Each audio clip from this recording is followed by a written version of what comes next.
Hello student, ফিরে আসলাম একটা ক্লাসে। আজ করাবো তোমাদের দশম শ্রেণী গণিত রায়মার্টিন প্রশ্নবিচিত্রা ভলিউম 1 মাধ্যমিক 2027 সেকেন্ড সামেটিভ 2026। দেখো আজকে আমাদের 3 নম্বর স্কুল। এর আগে তোমাদের 2 থেকে যে স্কুল দেওয়া হয়ে গেছে, তোমাদের পর্ষদ নমুনা প্রশ্নপত্র প্রথম সেটটা দিয়েছি এবং 1 নম্বর স্কুল 2 নম্বর স্কুল দেওয়া হয়ে গেছে। আজও করাবো 3 নম্বর স্কুল। চলো বেশি দেরি করবো না, আজকের ক্লাসে যে প্রথম প্রশ্ন আছে আমরা দেখে নেব 1 নম্বর প্রশ্নটা। আচ্ছা দেখো, এখানে 1 নম্বর যে প্রশ্নটা বলছে, কোনো যৌথ ব্যবসায় 3 বন্ধুর মূলধন যথাক্রমে 200 টাকা, 150 টাকা এবং 250 টাকা। একই সময়ের পরে তাদের লভ্যাংশের অনুপাত কত হবে? মূলধনগুলি দেওয়া আছে, তা তোমাদের এখানে যেটা বলবো, একই সময়ের ক্ষেত্রে মূলধনের অনুপাত যেটা হয় সেটাই হবে লভ্যাংশ অনুপাত। এখানে যে মূলধনগুলো দেওয়া আছে, এই যে মূলধনের যে অনুপাতটা যদি বের করি, এই যে 200:150 250:250, তাহলে এই যে মূলধনের অনুপাতটা না, একই সময়ের ক্ষেত্রে এই অনুপাতটাই হয়ে যাবে লভ্যাংশ অনুপাত। চলো আমরা সরল করে নেব, লভ্যাংশ অনুপাত পেয়ে যাব। এখানে একটা শূন্য কেটে দাও, এখানে 5 দিয়ে কাটাকাটি করো, 5 4 20, 5 3 15, 5 5 25। তা দেখো তো 4:3:5 এরকম অ্যান্সারটা আসছে। তাহলে 4:3:5 দেখো বি নাম্বার অপশানটা মিলে যাচ্ছে। তাহলে আমাদের কিন্তু অ্যান্সারটা বি নাম্বার হয়ে গেল। ঠিক আছে, এভাবে করে তোমরা অ্যান্সারটা লিখে দেবা। আবার বলবো তোমাদের, দেখো মূলধনের অনুপাত যেটা হবে একই সময়ের ক্ষেত্রে লভ্যাংশের অনুপাত সেটা হবে। এটা কিন্তু মনে রাখতে হবে যে একই সময়ের ক্ষেত্রে যখন সময়টা একই থাকবে তখন মূলধনের অনুপাত যেটা হয় সেটাই কিন্তু লভ্যাংশের অনুপাত হয়ে যায়। ঠিক আছে, তাই এটা আমাদের অ্যান্সার দাঁড়াবে। পরে আমরা 2 নম্বর প্রশ্নে চলে আসবো। দেখো 1-2 নম্বরেরটা, এখানে আমাদের একটি দ্বিঘাত সমীকরণ দেওয়া আছে, x² - 2x + 4 = 0। তাহলে দেখো এখানে এই যে দ্বিঘাত সমীকরণটা আছে, এই দ্বিঘাত সমীকরণের বীজ দুটি কিন্তু বলে দিয়েছি আলফা বিটা, একটা আলফা বীজ একটা বিটা বীজ। তাহলে কোনো একটি দ্বিঘাত সমীকরণের দুটি বীজ যদি জানা থাকে তাহলে আমরা বীজ দুয়ের যোগফল পেয়ে যাব। আমরা এখানে লিখব বীজ দুয়ের যোগফল, যেটা আলফা প্লাস বিটা। দেখো বীজ দুয়ের যোগফল যেটা, তোমরা সূত্রটা মনে রাখবা, -b/a। ঠিক আছে, -b/a। আচ্ছা এই -b/a কী করে হয় তোমাদের একটু বলি। যে কোনো দ্বিঘাত সমীকরণ, দেখো যে কোনো দ্বিঘাত সমীকরণ হয় a² + bx + c = 0। এবার এই দ্বিঘাত সমীকরণের বীজ দুটি যদি আলফা বিটা হয় তাহলে এখান থেকে তোমরা মনে রাখবা এই যে আলফা প্লাস বিটা বীজ দুয়ের যোগফল সেটা হয় -b/a।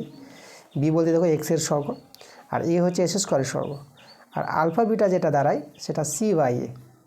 এই যে সিটা ধ্রুবক পাঠ, এই দেখো এটা সি ধ্রুবক সংখ্যা, যেটা এখানে দেখো 4 আছে, আর এ তো s² সহগ। তাহলে এই দুটো জিনিস মনে রাখবা। ঠিক আছে, তাহলে ওই অনুসারে আমরা দেখো এই যে বীজ দুয়ের যোগফল আলফা প্লাস বিটা আমরা -b/a, বি হচ্ছে এক্সের সহগ আর এ হচ্ছে s² সহগ। এখানে যদি মানগুলো বসাই তাহলে এক্সের সহগ দেখো এখানে -2 আছে, তাই এখানে -2 বসাবো, আর এ হচ্ছে দেখো এখানে s² সহগ কিছু নাই তো 1 ধরবা, তাহলে এর জায়গায় এখানে 1 বসাবো। তাহলে এখানে সরল করে দেখো মাইনাস মাইনাস এটা প্লাস হয়ে যাবে আর 2 বসে যাবে শুধু। ঠিক আছে, যে 1-এর তো দাম নাই, তাহলে আমাদের এখানে সরলটা 2 হয়ে গেল। তাহলে আলফা প্লাস বিটা হয়েছে আমাদের, আলফা প্লাস বিটার মানটা 2 পেলাম।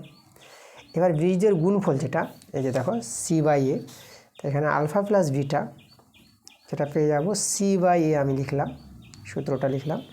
আর c বলতে ধ্রুবক পাঠটা যেটা 4 আছে এখানে, ঠিক আছে, এই যে c যেটা ধ্রুবক পাঠটা, তাহলে এখানে সি এর জায়গায় 4 বসাব, আর এ তো এখানে 1 s² সহগ কিছু নাই তো 1 নেব। তাহলে আমাদের এখানে কিন্তু 4 দাঁড়িয়ে গেল, আলফা বিটার মানটা কত 4। আচ্ছা আচ্ছা দেখো এখন আমাদের যেটা মানটা বের করতে বলেছে alpha to the power 6 plus beta to the power 6, তাহলে এই যে মানটা আমাদের বের করতে বলেছে এর মানটা, আচ্ছা এর মানটা পাওয়ার জন্য আমাদের কিন্তু α² প্লাস β² এই মানটা কিন্তু প্রয়োজন পড়বে। তাহলে আমরা এখন কি করব, আমরা এখানে দেখাচ্ছি তোমাদের, আমি এই যে α² প্লাস β² এই মানটা কিন্তু আমরা বের করে নেব। ঠিক আছে, এই মানটা প্রয়োজন পড়বে আমাদের। তো দেখো alpha square plus beta square মানে এটা এটাকে বি ধরলে A square plus B square যে সূত্রটা তোমরা মনে রাখবা, এ প্লাস বি মানে আলফা প্লাস বিটা তার হোল স্কোয়ার মাইনাস 2ab যেটা alpha beta. Okay, A square plus B square মান নির্ণয়ের সূত্র A plus B whole square minus 2ab। Alpha beta আছে তার আলফা প্লাস বিটা তার whole square minus 2 alpha beta.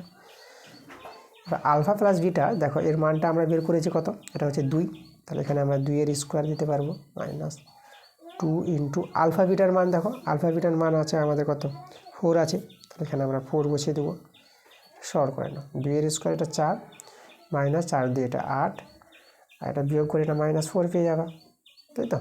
যে সংখ্যা বড় তার চিহ্ন বসবে, আর 8 থেকে 4 বিয়োগ করলে 4 পাবা। দেখো alpha square plus beta square মানটা বের করে নিয়েছি, এই মানটা কিন্তু আমাদের কাজে লাগবে, তার জন্য এই মানটা আমি বের করে রেখে দিলাম। ঠিক আছে, চলো এরপরে আমাদের যার মানটা বের করতে বলেছি চলো সেটা আমরা টুকবো। আচ্ছা আমি এখন দিয়ে টুকছি যে এখন আমাদের যেটা আছে alpha to the power 6 plus beta to the power 6 এর মানটা বের করতে বলেছে না। দেখো আমরা কি করছি, আমরা করব যেটা এই যে আলফা টু দি পাওয়ার যে 6 আছে একে আমরা লিখতে পারবো আলফা স্কোয়ার তার কিউব করে দিলাম।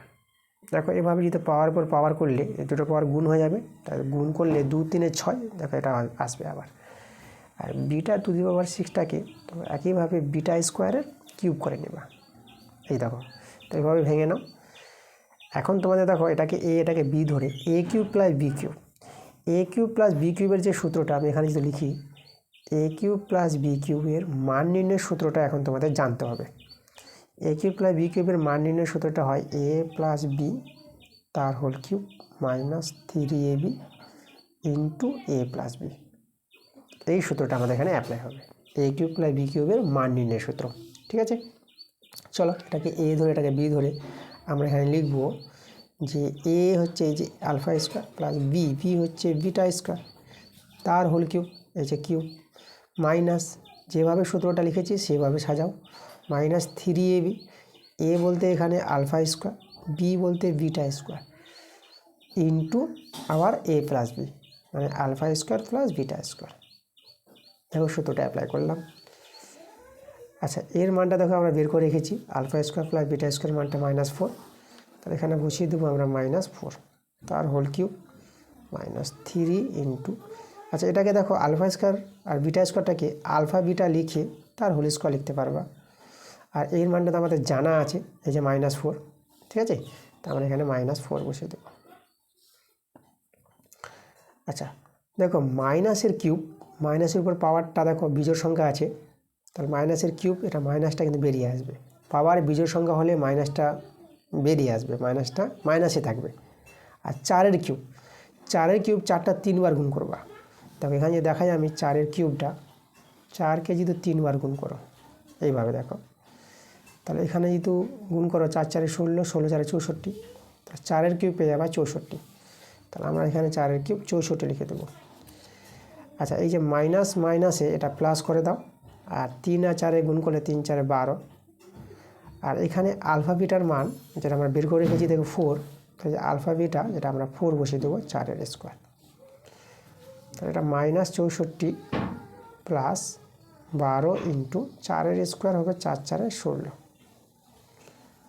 -64 প্লাস আর 12 আর 16 গুণ করে নাও, দেখো 12 6 72 2 হাতে থাকলো 7 12কে 12 12 আর 7 19 হয়ে যাবে। এবার এদের বিয়োগ করে আমাদের অ্যান্সার দেখো এখানে আমাদের বিয়োগ করতে হবে, এটা প্লাস আছে বড় সংখ্যা, তো 4 × 12 এটা 8 দিলে এখানে আমি 8 বসাবো, তাহলে এই 9টা হয়ে যাবে 8, এবার 6 × 8 2 দিলে এটা হবে আমাদের 2 দিলে আর একটা কিন্তু বসে যাবে, তাহলে 192 থেকে এই 64 বিয়োগ করে 128 পেয়ে যাবো, এটা কিন্তু আমাদের অ্যান্সার দাঁড়াবে। আমরা যদি অপশানটা দেখি 128 দেখো 128 কিন্তু মিলছে ডি নম্বর অপশানটা, তাহলে আমাদের ডি নম্বর অ্যান্সারটা মিলেছে, তোমরা এইভাবে ডি নম্বর অপশানটা এখানে বসিয়ে দেবা, তাহলে আমাদের হয়ে গেছে। এটা ভালো অঙ্ক ছিল, দেখো সরলটা একটু দেখে রাখবা।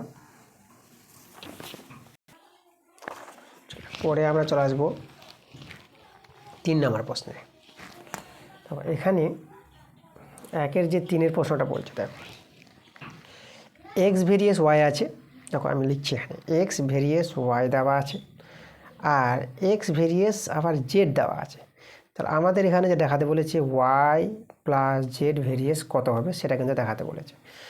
তো দেখো তো আমরা প্রথমে এই যে দুটো ভেদ আছে না, এই দুটো ভেদ থেকে আমরা ভেদ তুলে দিচ্ছি। তো তাহলে এখানে আমরা এক্স সমান সমান মানে ভেদ তুলে দিলে সমান সমান একটা ধ্রুবক চলে আসবে। আমি K1 নিলাম ধ্রুবক, K1 ওয়াই, এভাবে ভেদ তুলে দিলে এভাবে হবে। একইভাবে এখান থেকে ভেদ তুলে দাও, এক্স সমান সমান এটা K2 জেড হয়ে যাবে। এখানে পাশে বলে দিবা যেখানে K1 ও K2 হলো অশূন্য ভেদ ধ্রুবক, এই কথা কিন্তু পাশে লিখে দিবা। আচ্ছা, এবার দেখো আমাদের লক্ষ্য করে এখানে ওয়াই প্লাস জেড, মানে আমরা দেখো ওয়াইয়ের মানটা বের করবো আর জেডের মানটা বের করবো, কারণ ওয়াই প্লাস জেড করবো আমরা। তো এখান থেকে যে ওয়াইয়ের মানটা বের করি, তা দেখো তো এটা এক্সের নিচে K1টা নামিয়ে দাও, তাই তো এটা ওয়াই, আর এখানে বর্ডার মেরে দিলাম, আর এখানে এক্সের নিচে এই যে K2টা নামিয়ে দিলাম, K2, এইদিকে আমাদের জেড থেকে গেল। ঠিক আছে, এবার ওয়াই মান বের করলাম, জেডের মান বের করলাম, আর ওয়াই আর জেড যদি আমি যোগ করে দিই অতএব ওয়াই প্লাস জেড সমান সমান, তাহলে এখানে ওয়াইয়ের মানটা আছে এক্স বাই K1 প্লাস আর জেডের মানটা আছে এক্স বাই K2, তাই তো ওয়াই প্লাস জেড করলে এভাবে দাঁড়াবে। আচ্ছা, এখানে দেখো আমি এক্সটাকে যে কমন নিয়ে নিই, তাহলে এখানে 1/K1 থাকবে প্লাস 1/K2 হয়ে যাবে। এক্সটাকে কমন আমি এদিকে রাখলাম। আচ্ছা, এখানে যদি দেখো না এই যে 1/K1 প্লাস 1/K2 এই পুরোটা তো একটা ধ্রুবক। K1 K2 যদি ধ্রুবক হয় তাহলে এই যে পুরোটা দাঁড়িয়ে গেল রাশিটা, এটাও একটা কি ধ্রুবক দাঁড়িয়ে গেল।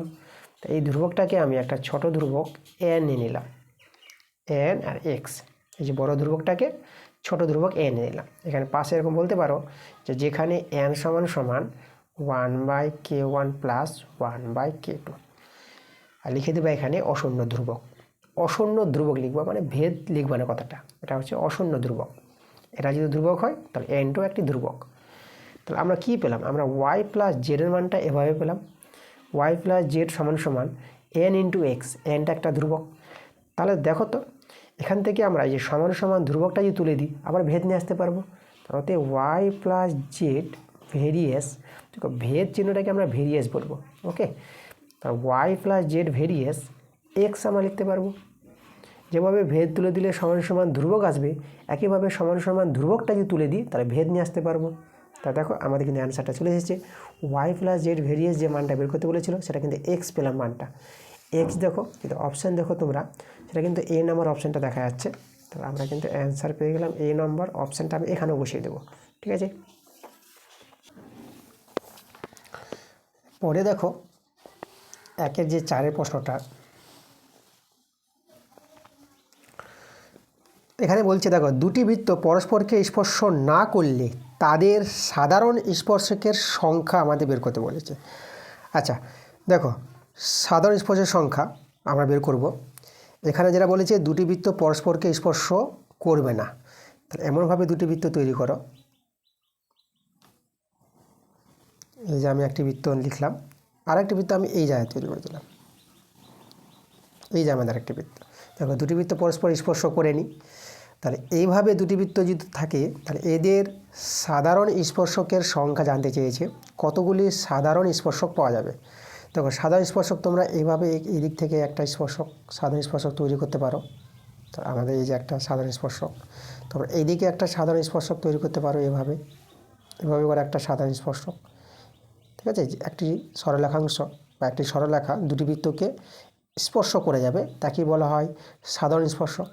এগুলোকে সরল সাধারণ স্পর্শক বলা হয়, এই যে দুটি স্পর্শক। এবার আরও দুটি স্পর্শক পাবো, দেখো তির্যক সাধারণ স্পর্শক। এইভাবে করে যদি একটা সরলরেখাংশ তৈরি করা হয় তাহলে এভাবে তোমরা একটি সাধারণ স্পর্শক পাবা, আর একটা এভাবে করে এইদিকে এভাবে করে একটা সাধারণ স্পর্শক পাবা।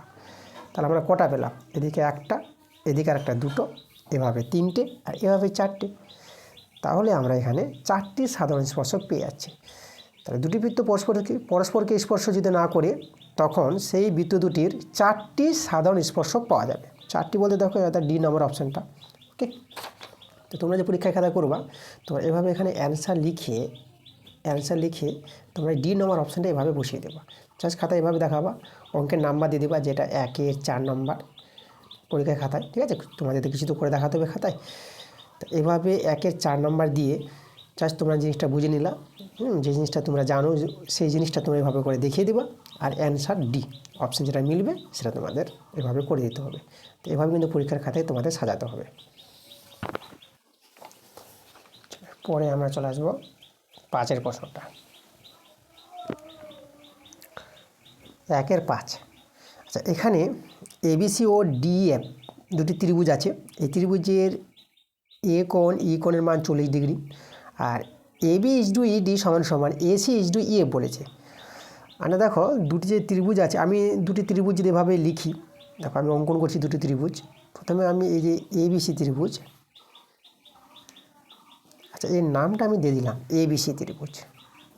তারপরে যে ডিইএফ ত্রিভুজ আছে, আমি এখানে যদি তৈরি করি এভাবে করে আমি যে ত্রিভুজ দেব, এই ত্রিভুজটা হবে আমাদের ডিইএফ। এবার এখানে নামগুলো আমাদের একটু বুদ্ধি করে দিতে হবে। দেখো নামটা দেওয়ার আগে এখানে বুঝো নামটা এখানে কোথায় কি নামটা পড়বে, কোথায় ডি হবে, কোথায় ই হবে, কোথায় এফ হবে, সেটা জানার জন্য আমাদের এই যে এখানে দেওয়া আছে দেখো বাহুগুলির অনুপাত সমান বলেছে, দেখো লক্ষ্য করো অনুরূপ বাহুগুলি। মানে এখানে আমাদের যেটা আছে আমি যদি লিখি এ বি ইজডু ইডি আছে সমান সমান আছে এসি ইজডু ইএফ আছে। মানে দেখো এটা অনুপাত আছে, মানে আমরা বাই করতে পারবো, এ বি বাই ইডি লিখলাম, আর এখানে এসি বাই ইএফ করলাম। ঠিক আছে, এই যে অনুপাতকে তোমরা বাই করে নিতে পারবা। ঠিক আছে, দেখো তো এখানে এই যে আমাদের এই দুটি ত্রিভুজ থেকেই কিন্তু এভাবে লিখেছে এ বি বাই ইডি সমান সমান এসি বাই ইএফ। মানে এখানে যে দুটি ত্রিভুজ আছে, এই যে এদের যে অনুরূপ বাহুগুলি দেখো সমানুপাতিতে আছে, তাহলে কোনো দুটি ত্রিভুজ যে অনুরূপ বাহুগুলি যদি সমানুপাতিতে থাকে সেই দুটো ত্রিভুজ সদৃশ্য হবে, তাই তো? এই দুটি ত্রিভুজ সদৃশ্য আছে। এখানে দেখো অনুরূপ কোণগুলো সমান এখানে দেখানো হয়েছে, আর অনুরূপ বাহুগুলি সমানুপাতিতে আছে। তাহলে এবি যদি এই বাহুটা হয়, তাহলে এবি বাহুর অনুরূপ বাহু এখানে এই যে ইডি আছে, তাহলে এটা আমাদের দেখো এটা আমাদের ইডি বাহু হবে। মানে এখানে আমি ই আর এটা ডি বিন্দু দিতে পারবো। তাহলে এবির সঙ্গে ইডি এই দুটো বাহু তো অনুরূপ বাহু, লক্ষ্য করো তো, এই যে এবি বাই ইডি। আর এদিকে দেখো এসি বাই ইএফ, তাহলে এসি বাই ইএফ, তাহলে এটা আমাদের এফ বিন্দু হবে। এটা ই বিন্দু ডি বিন্দু, নিশ্চয়ই এটা এফ বিন্দু আছে। তা আমাদের যে ডিইএফ যে ত্রিভুজটা যে ছিল এইভাবে ত্রিভুজটা আছে ডিইএফ। ঠিক আছে, তার নামগুলো দেখো এই অনুসারে নামটা আমাদের তৈরি হবে, কারণ সদৃশ্য ত্রিভুজ আছে এখানে এই দুটি ত্রিভুজ, আর সদৃশ্য ত্রিভুজের অনুরূপ বাহুগুলি কি, অনুরূপ বাহুগুলির যে অনুপাত, মানে অনুরূপ বাহুগুলির সমানুপাতিতে থাকে। এই যে দেখো অনুরূপ বাহুগুলির সমানুপাতিতে আছে। তাহলে আমরা দেখো এই দুটি ত্রিভুজের নাম আমরা দিতে পারলাম। এখন আমাদের দেখো এ কোণ আর ই কোণ, এই দেখো এই কোণের সঙ্গে এই কোণটা অনুরূপ কোণ, এটা সমান হবে। সদৃশ্য ত্রিভুজের অনুরূপ কোণগুলি সমান হয়। দেখো এর মান 40 ডিগ্রি, তো এর মান কিন্তু 40 ডিগ্রি বলেই দিয়েছে। তাহলে এই কোণের মান আর এই দুটো দেখেই কিন্তু আমরা বলতে পারছি তাহলে এই দুটো ত্রিভুজ সদৃশ্য আছে। তাহলে আমরা এখানে আমরা বলে দিতে পারবো যে অতএব ত্রিভুজ এবিসি সদৃশ্য ত্রিভুজ ডিইএফ। ঠিক আছে, আমাদের এই যে প্রশ্নানুসারে যেভাবে প্রশ্নে বলেছে সেই প্রশ্নানুসারে আমরা বলতে পারবো এই দুটি ত্রিভুজ কি সদৃশ্য। এখন দুটি ত্রিভুজ সদৃশ্য হলে আমরা অনুরূপ কোণগুলি সমান দেখাতে পারবো। ঠিক আছে, যেরকম দেখো এই যে বি কোণের সঙ্গে এই যে দেখো এখানে যদি বলি যে এই যে আমাদের ধরে এফ কোণটা আছে না, এফ কোণের সঙ্গে এই যে সি কোণটা কিন্তু সমান হবে। এখানে দেখো এফ কোণটা দেওয়া আছে 65 ডিগ্রি, তাহলে এফ কোণটা যদি 65 ডিগ্রি হয় তাহলে সি কোণটা কিন্তু 65 ডিগ্রি হয়ে যাবে। মানে এখানে আমরা বলতে পারবো এই যে এফ কোণ সমান সমান সি কোণ, অনুরূপ কোণ সমান হয়। তাহলে আমরা দেখো এই যে এবিসি ত্রিভুজের এ কোণ তো জানাই ছিল, আমরা সি কোণটা পেয়ে গেলাম 65 ডিগ্রি। আমাদের এখানে বি কোণের মানটা, এবিসি ত্রিভুজের বি কোণের মানটা বের করতে বলেছে। এখন আমরা বি কোণের মানটা কিন্তু আমরা বের করতে পারবো, কারণ এবিসি ত্রিভুজে দুটি কোণের মান জানা হয়ে গেছে, 3 নম্বর কোণটা পেয়ে যাব। যে কোনো ত্রিভুজে দুটি কোণের মান জানা থাকলে 3 নম্বর কোণটা কিন্তু পাওয়া যায়। দেখো 3টি কোণের যোগফল 180 ডিগ্রি, 180 ডিগ্রি থেকে এই দুটি কোণের যোগফলটা বিয়োগ করলে এই কোণটা পাওয়া যাবে। চলো, তা আমরা এখন এই যে বি কোণটা পেয়ে যাব 180 ডিগ্রি থেকে আমরা যে দুটি কোণ জানা আছে সেই দুটি কোণের যোগফলটা বাদ দিব। এটা হচ্ছে আমাদের 40 ডিগ্রি প্লাস 65 ডিগ্রি। তাহলে 180 ডিগ্রি এই দুটো কোণকে যোগ করো, এটা হয়ে গেল 5 ডিগ্রি। আর এখানে 6 আর 4 যোগ করে আমাদের হয়ে যাবে কত, 10 হয়ে যাবে। 10, 105 ডিগ্রি পেয়ে গেলাম। বিয়োগ করে না, এখানে 5-এ কত হলো 10, এটা 5, এটা আমাদের 7 হয়ে যাবে। এটা 0 আছে তো 7 নেমে যাবে, এখানে 1 1 মিলে গেল। তো আমরা পেয়ে গেলাম 75 ডিগ্রি। এই যে বি কোণের মান দেখো আমাদের অ্যান্সারটা দাঁড়িয়ে গেল 75 ডিগ্রি। দেখো এভাবে কিন্তু অ্যান্সারটা বের করে নিতে হবে। ওকে, তাহলে 75 ডিগ্রি অপশান লক্ষ্য করো, যেটা আমাদের সি নাম্বার অপশানটা মিলছে। এটা অপশান আমাদের সি নাম্বার। তোমরা এভাবে এখানে সি নাম্বার দিয়ে দেবা, এভাবে অঙ্কটাকে দেখিয়ে পরীক্ষার খাতায় একদম সি নাম্বার অপশানটা বসিয়ে দেবা। ওকে, পরের প্রশ্নটা আমরা চলে আসবো 1-এর 6-এর প্রশ্নটা। দেখো এখানে বলেছে দুটি নিরেট গোলকের বক্রতলের ক্ষেত্রফলের অনুপাত দেওয়া আছে 16:9। তো তাদের আয়তনের অনুপাত কত হবে? আচ্ছা, তো গোলকের বক্রতলের ক্ষেত্রফল আমাদের যেটা জানতে হবে। তো গোলক বলতে দেখো এই যে আমাদের গোলক যেটা ফুটবল আকৃতির হয়, ঠিক আছে, এটা হচ্ছে গোলক ফুটবল যেটা। তাহলে এই যে বক্রতল বলতে গোলকের সমগ্র তল, বাইরের যে সমগ্র তলটা থাকে সেই বক্রতলটাকে বলা হয় সমগ্রতল। এবার গোলকের সমগ্রতলের যে ক্ষেত্রফলের সূত্র, সেই সূত্রটা মনে রাখবা। সেই সূত্রটা হয় 4πr²। যেখানে গোলকের ব্যাসার্ধ যদি r হয়, তো গোলকের বক্রতল বা সমগ্রতলের ক্ষেত্রফল 4πr²। এখানে দুটি গোলক বলেছি, আমি প্রথম গোলকের ব্যাসার্ধ r1 নিব আর দ্বিতীয় গোলকের ব্যাসার্ধ r2 নিয়ে নিলাম। তাহলে দুটি গোলকের বক্রতলের ক্ষেত্রফল অনুপাতটা দাঁড়িয়ে যাবে, দেখো এভাবে দাঁড়াবে যে প্রথম গোলকের বক্রতলের ক্ষেত্রফল এই যে 4πr1², এই যে সূত্র নিয়ে বক্রতলের ক্ষেত্রফল গোলকের 4πr²। তার প্রথম গোলকের বক্রতলের ক্ষেত্রফল 4πr1² বাই দ্বিতীয় গোলকের বক্রতলের ক্ষেত্রফলটা লিখব 4πr2²। দ্বিতীয় গোলকের ব্যাসার্ধ r2 ধরে, এই যে দেখো। তাহলে এই যে আমরা অনুপাতটা করলাম, তো এখানে বাই মানে অনুপাত বোঝানো হয়। তাহলে এই যে দেখো, এই যে দুটি গোলকের বক্রতলের ক্ষেত্রফলের অনুপাতটা কিন্তু বলে দিয়েছে 16:9। তাহলে আমরা এখানে লিখতে পারবো 16/9। এই যে অনুপাতকে আমরা বাই করে নিলাম। এটা কিন্তু এভাবে প্রশ্নে গিভেন দেওয়া আছে। তো এখান থেকে দেখো আমরা সরল করে r1/r2 মানটা কিন্তু বের করতে পারবো। দেখো এই যে 4π কেটে দিলাম, তাহলে আমাদের এখানে রয়ে গেল এই যে দেখো মানে এখানে এই যে আমাদের r1²/r2² আছে না, তাহলে একে r1/r2 লিখে আমি হোল স্কোয়ার লিখতে পারবো। আর এদিকে 16/9 দেখতে পাচ্ছ, দেখো 16-এর বর্গমূল 4 আর 9-এর বর্গমূল 3, এভাবে 4/3 করে তোমরা হোল স্কোয়ার করতে পারবা। কাকে ভাঙালে আবার এটাই ফিরে পাবা। তো এবার এখানে লক্ষ্য করো উভয় পক্ষে পাওয়ার সমান, তাহলে মূল সংখ্যার সমান লিখতে পারবা। মানে এখানে r1/r2 এর মানটা আমরা পেয়ে যাব 4/3। দেখো r1/r2 এর মানটা পেয়ে গেলাম। এই মানটা আমাদের কাজে লাগবে সেই গোলক দুটির আয়তনের অনুপাত বের করার ক্ষেত্রে।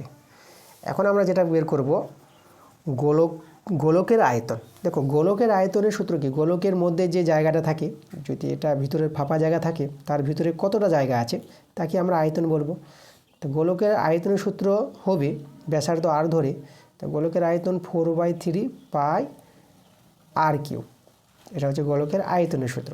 তা চলো আমরা দুটি গোলকের আয়তনটা যদি আমি দেখাই, তাহলে এখানে দেখো প্রথম গোলকের যে আয়তন, প্রথম গোলক আমরা যদি নিই, প্রথম গোলকের আয়তন হবে 4/3। এই সূত্রটা একদম ব্যবহার হবে, যে সূত্রটা এখানে লিখলাম 4/3πr1³। এই যে প্রথম গোলকের আয়তন এটা, বাই দ্বিতীয় গোলকের আয়তন 4/3πr2³। এটা হচ্ছে আমাদের দ্বিতীয় গোলকের আয়তন। তাহলে এই যে আমরা লিখলাম দুটি গোলকের আয়তনের অনুপাতে, যে বাই করে লিখলাম না, এটা কিন্তু আমাদের অনুপাত।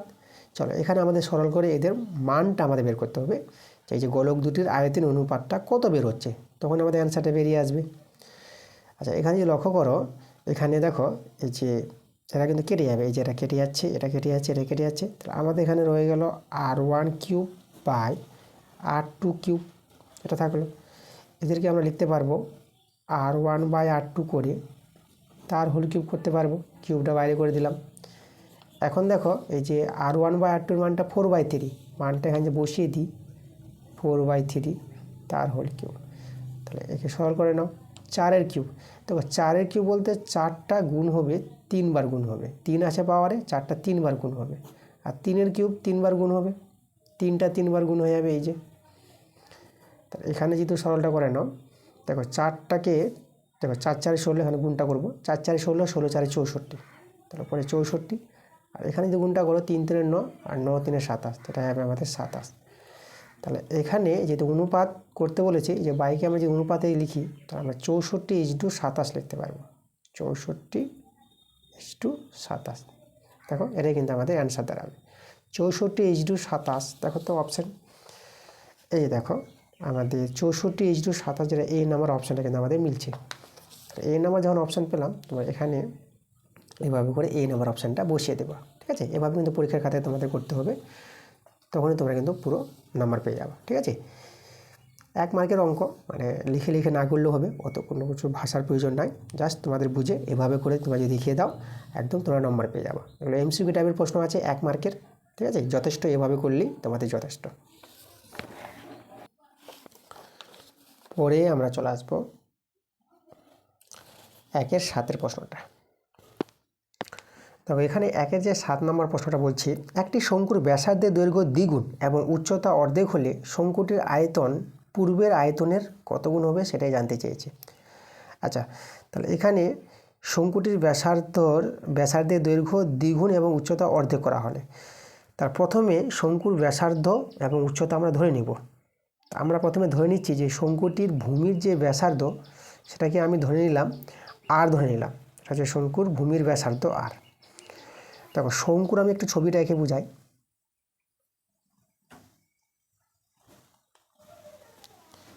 শঙ্কুর এই যে ভূমিটা বৃত্তাকার হয়, এভাবে করে একটা শঙ্কুর চিত্র তোমরা রাখতে পারবা, যেটা হচ্ছে বরের টপুরটা শঙ্কুর উদাহরণ। ওকে, এই যে আমাদের এটা ভূমিটা একটা বৃত্তাকার তল। তাহলে এখানে আমি এই যে এখানে দেখাবো এইভাবে লম্ব উচ্চতা, এটা হচ্ছে আমাদের ও বিন্দু নাম দিলাম, এখানে এ বিন্দু, এটা হচ্ছে আমাদের বি বিন্দু। তাহলে ও বিটা হচ্ছে লম্ব উচ্চতা, যাকে আমরা এইচ ধরবো, আর ও এটা হচ্ছে ভূমির ব্যাসার্ধ, শঙ্কুর ভূমির ব্যাসার্ধ, যেটাকে আমরা আর ধরে নেব, ও এটা আর।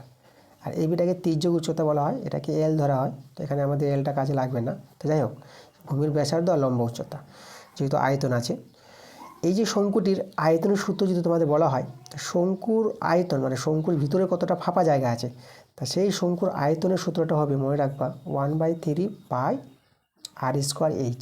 এটা হচ্ছে শঙ্কুর আয়তনের সূত্র।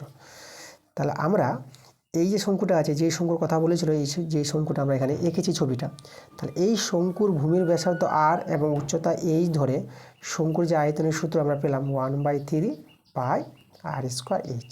এই হলো আমাদের শঙ্কুর আয়তন, যেটা আমাদের প্রথমে আয়তনটা যেটা ছিল আমাদের, ঠিক আছে। এবার দেখো, এবার বলছে শঙ্কুর ব্যাসার্ধকে কী করবে, ব্যাসার্ধের দৈর্ঘ্যটাকে দ্বিগুণ করবে, মানে ব্যাসার্ধ আর ছিল, আরকে দ্বিগুণ করবে।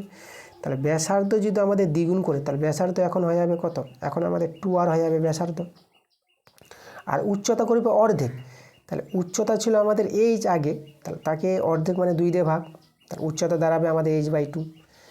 তাহলে এখন শঙ্কুর ব্যাসার্ধ 2r এবং উচ্চতা h/2 ধরে এখন শঙ্কুর যদি আয়তনের সূত্রটা দেখি, তাহলে 1/3 পাই আর স্কোয়ার, আর বলতে এখন দেখো এই যে 2r, আরের জায়গায় বসবে 2r তার হোল স্কোয়ার ইন্টু উচ্চতা আছে আমাদের h/2। তাহলে এই ক্ষেত্রে শঙ্কুর আয়তনটা এটা দাঁড়াবে। চলো আমরা সরল করে দেখে নেব আয়তনটা কীভাবে আসছে। 1/3 পাই, এটা যে ভাঙাও 2-এর স্কোয়ার, এটা 4 পেয়ে যাবা, এটা আর স্কোয়ার, আর এই যে আমাদের দেখো এখানে h/2 ছিল, আমি বসিয়ে দিলাম। আচ্ছা, এখানে এই যে 2 আর 4-এ কাটাকাটি করে দাও, 2 2 4। তাহলে এবার দেখো এই যে 2টাকে আমি একটু সামনে নিয়ে আসলাম, সামনে রেখে দিলাম 2টাকে, আজ 1/3 পাই আছে, এখানে আর স্কোয়ার আছে, আর এখানে এইচ আছে, পাশে বসিয়ে দিলাম। 2টাকে সামনে নিয়ে আসলাম, 1/3 পাই আর স্কোয়ার এইচ আমরা লিখে দিলাম। তা দেখো এই জায়গাটা লিখলাম, আগে যেভাবে আয়তনটা ছিল, দেখো শঙ্কুর যে প্রথমে আয়তনটা ছিল 1/3 পাই আর স্কোয়ার এইচ, তো সেভাবে কিন্তু আমরা এভাবে তৈরি করে দিলাম।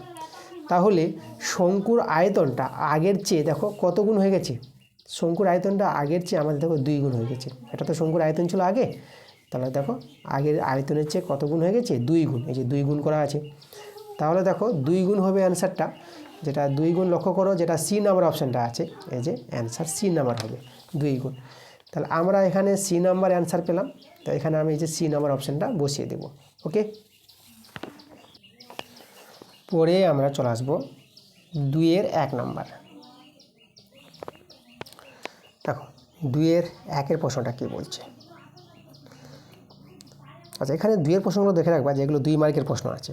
1-এর প্রশ্নগুলো ছিল 1 মার্কের এমসিকিউ টাইপের প্রশ্ন, এগুলো হচ্ছে আমাদের 2 মার্কের, এগুলোকে এসএকিউ টাইপের প্রশ্ন বলা হয় 2 মার্কের, ঠিক আছে। তো চলো এখানে 2-এর 1-এর প্রশ্নটা দেখো, এখানে 3টি ভেদ দেখতে পাচ্ছি। আমি যদি এখানে দেখাই, প্রথম ভেদটা আছে y minus Z varies 1/x, sorry এটা 1/x আছে, প্রথমটা 1/x প্রথম ভেদ আছে। তারপরে ভেদটা আছে জেড মাইনাস এক্স আছে ভেরিয়েস 1/y, তারপরে ভেদটা আছে এক্স মাইনাস ওয়াই ভেরিয়েস 1/z। এভাবে 3টি ভেদ দেওয়া আছে। তা বলছে যে তাহলে এই যে ভেদ ধ্রুবক 3টির সমষ্টি কত হবে। তাহলে এখানে 3টি ভেদ দেওয়া আছে, মানে 3টি ভেদ ধ্রুবক পাওয়া যাবে। তাহলে সেই ভেদ ধ্রুবক 3টির সমষ্টি বলেছে কত হতে পারে। তো চলো আমরা দেখি ভেদ ধ্রুবকগুলি কী বেরোচ্ছে। দেখো ভেদ ধ্রুবক পাবো কী করে। এই যে আমাদের প্রথম ভেদটা আছে, আমরা যদি ভেদ চিহ্নটা তুলে দিই না, y মাইনাস জেড, তো ভেদ তুলে দিলে সমান সমান একটা ধ্রুবক নিয়ে নেবো, যেটা আমরা k1 নিয়ে নিলাম। আর নিচে এক্স ছিল, এক্সটা নিচেই বসালাম, ঠিক আছে। এই যে k1, আর একটা নিলাম না, কারণ k1 আর 1 তো গুণ হবে, k1ই হয়ে যাবে, তাহলে k1ই বসালাম। আচ্ছা, তারপরে এখান থেকে দেখো, এখানে এই যে জেড মাইনাস এক্স আছে, তাহলে এখানে ভেদটা তুলে দিলে সমান সমান একটা ধ্রুবক k2 চলে আসবে, k2/y। একইভাবে এটা এক্স মাইনাস ওয়াই সমান সমান, এটা আমাদের k3 একটা ধ্রুবক আমরা নিয়ে নেব, নিচে জেড, ঠিক আছে। মনে রাখবা ভেদ তুলে দিলে সমান সমান একটা ধ্রুবক আসবে। আর পাশে তোমরা উল্লেখ করে দেবা যেখানে k1, k2, k3 এরা হলো অশূন্য ভেদ ধ্রুবক, এই কথাটা পাশে লিখে দেবা। k1, k2, k3 হলো অশূন্য ভেদ ধ্রুবক। তাহলে এই যে k1, k2, k3 এদেরই সমষ্টি বা যোগফল বের করতে বলেছে, কত হবে। তাহলে আমরা কী করবো, দেখো এখান থেকে k1-এর মানটা বের করব। তা আমি যদি k1-এর মানটা বের করি, লক্ষ্য করে এখানে, তাহলে আমি এখানে দেখাতে পারবো এই যে এক্সটা এভাবে কোনাকুনি বর্জ্যগুণ করে দাও। তাহলে এক্সটা যদি গুণ করে দাও না, তাহলে এটা এক্স ওয়াই, এই যে দেখো এটা x y minus x z এভাবে হয়ে যাবে। এটা হচ্ছে আমাদের k1। আর এখানে ওয়াইটা যদি গুণ করো, এটা ওয়াই জেড মাইনাস এই যে আমাদের এক্স ওয়াই করলাম, এটা y x by x y, এটা হবে k2। আর এখানেও k3-র মানটা বের করলে জেডটা বর্জ্যগুণ হবে, এটা হবে আমাদের এক্স জেড, এই যে এক্স জেড মাইনাস এই যে আমাদের এই যে ওয়াই জেড, এটা হবে ওয়াই জেড সমান সমান থেকে k3। তা k1-এর মান বের করলাম, k2-এর মান বের করলাম, আর k3-এর মান বের করলাম। এখন এই যে আমাদের বলেছে ভেদ ধ্রুবক 3টির সমষ্টি, মানে k1 plus k2 plus k3 বের করতে হবে। k1 plus k2 plus k3, চলো তো যোগফলে দেখো k1-এর মানটা বের করেছি, এটা আছে আমাদের x y minus x z, এটা হচ্ছে আমাদের k1-এর মান, প্লাস এবার k2-র মানটা আছে y z minus x y, এটা হচ্ছে আমাদের k2-র মান, প্লাস আর k3-র মানটা দেখো, k3-র মানটা আছে, এটা হচ্ছে x z minus y z, এই যেটা হচ্ছে আমাদের k3-র মান। আচ্ছা, মানগুলো কিন্তু আমরা বসিয়ে দিয়েছি। এবার আমরা দেখো এখানে আমরা একটু সরল করে নেব। তোমরা যদি সরলটা দেখো না, এই যে এখানে এক্স ওয়াই দেখতে পাচ্ছ, চলো একটু বন্ধনীগুলো তুলে দিই, তারপর ভালো বুঝতে পারবা। আমি এখানে x y minus x z plus y z minus x y plus x z minus y z বন্ধনী তুলে দিলাম, প্লাস আছে, কোনো অসুবিধা নাই।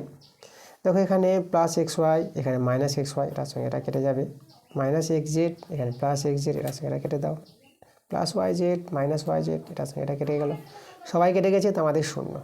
তাহলে আমরা কী পেয়ে গেলাম, দেখো এই যে ভেদ ধ্রুবক 3টির সমষ্টি কিন্তু আমরা শূন্য পেয়ে গেলাম, এটা কিন্তু আমাদের অ্যান্সার। তাহলে তোমার অ্যান্সারটা লিখে দেবো অতএব দিয়ে, যে ভেদ ধ্রুবক 3টির সমষ্টি হয়ে যাবে শূন্য, সেটা কিন্তু এখানে অতএব দিয়ে লিখবা, ঠিক আছে। এখানে অতএব দিয়ে লিখবা যে অতএব ভেদ ধ্রুবক 3টির সমষ্টি সমান সমান শূন্য, এই কথাটা তোমরা লিখে দিবা। পরে আমরা চলে আসবো 2 নম্বর প্রশ্নটা। দেখো 2 নম্বর প্রশ্নটা কী বলছে, দুটি সদস্য ত্রিভুজের পরিসীমা যথাক্রমে 20 সেমি 16 সেমি। মানে দুটি সদস্য ত্রিভুজ আছে যাদের পরিসীমাগুলো বলে দিয়েছে। তার প্রথম ত্রিভুজের একটি বাহু দৈর্ঘ্য 9 সেমি হলে দ্বিতীয় ত্রিভুজের অনুরূপ বাহু দৈর্ঘ্য কত হবে। একদম এখানে তোমাদের বই থেকে আছে, একদম প্রয়োগটা আছে। তা এখানে যেটা তোমাদের জানতে হবে, দুটি সদস্য ত্রিভুজের পরিসীমার যে অনুপাতটা, এই যে দেখো পরিসীমার অনুপাত বলতে আমরা যে বাই করে দিলাম, দুটি সদস্য ত্রিভুজের পরিসীমার অনুপাতটা সমান সমান হয়ে যাবে সেই দুটি সদস্য ত্রিভুজের অনুরূপ বাহুগুলির অনুপাত। ঠিক আছে, প্রথম ত্রিভুজের একটি বাহু দৈর্ঘ্য 9 দেওয়া আছে, আর দ্বিতীয় যে ত্রিভুজটা আছে দ্বিতীয় ত্রিভুজের অনুরূপ বাহু, ঠিক আছে, মানে এর সঙ্গে যে অনুরূপ বাহু তাকে আমি ধরে নিলাম 1 সেমি ধরে নিলাম। প্রথম ত্রিভুজের বাহু দৈর্ঘ্য 9 সেমি হলে দ্বিতীয় ত্রিভুজের অনুরূপ বাহুটা, যে 9 সেমি যে অনুরূপ বাহুটাকে আমি 1 সেমি ধরে নিলাম। তাহলে এই বাহুটা বের করতে হবে, মানে এক্সের মান। তাহলে এইভাবে কিন্তু আমাদের হবে দুটি সদস্য ত্রিভুজের পরিসীমার অনুপাতটা সেই দুটি সদস্য ত্রিভুজের অনুরূপ বাহুগুলির অনুপাতের সঙ্গে সমান হবে। দেখো এটা আমরা সমান লিখতে পারবো। তাহলে এখান থেকে এক্সের মানটা বের করো। এখান থেকে দেখো 4 দিয়ে কাটাকাটি করো, 4 4 16 আর 4 5 20। আর কিন্তু কাটাকাটি করা যাবে না। এবার এখানে তোমরা যদি বর্গগুণ করে নাও তাহলে এটা হবে, দেখো এটা 5x হয়ে যাবে। এই যে আমাদের এটা 5x দাঁড়াবে, সমান সমান এদিকে গুণ করে নাও, এটা 4 নং 36, এটা আমাদের 36 হয়ে যাবে। তাহলে আমরা এখানে x সমান সমান এটা এই যে 36 বাই আমরা 5 বলতে পারবো। এটা এই যে ভাগ করে নাও না, ঠিক আছে। দেখো আমি ভাগটা এখানে দেখাই, যে 5 দিয়ে যে 36কে যদি ভাগ করো তাহলে এখানে নাও 5 7 35 নাও, 1 নেমে গেল, দশমিক নিয়ে 0 নিয়ে নাও, আর 5 দিয়ে 10, এই যে আমাদের দেখো তাহলে অ্যান্সারটা 7.2। মানে এটা আমরা যে এক্সের মানটা পেলাম, এক্সের মান কত পেয়ে গেলাম 7.2। তাহলে যেটা বলেছিল যে প্রথম ত্রিভুজের বাহু দৈর্ঘ্য 9 সেমি হলে দ্বিতীয় ত্রিভুজের অনুরূপ বাহু দৈর্ঘ্য, এই যে 9 সেমি বাহুর অনুরূপ বাহু দৈর্ঘ্য কত হবে, সেটা হয়ে যাবে আমাদের 7.2 সেমি। তাহলে এখানে আমরা লিখে দেবো, এই যে এখানেই অ্যান্সারটা আমি তোমাদের বলে দিচ্ছি, যেটা অনুরূপ বাহু দৈর্ঘ্য হয়ে যাবে 7.2 সেমি। ওকে, তো এখানে ভালো করে অতিরিক্ত করে লিখবা, অতএব যে দ্বিতীয় ত্রিভুজে অনুরূপ বাহু দৈর্ঘ্য হবে সমান সমান এই যে 7.2 সেমি। ঠিক আছে,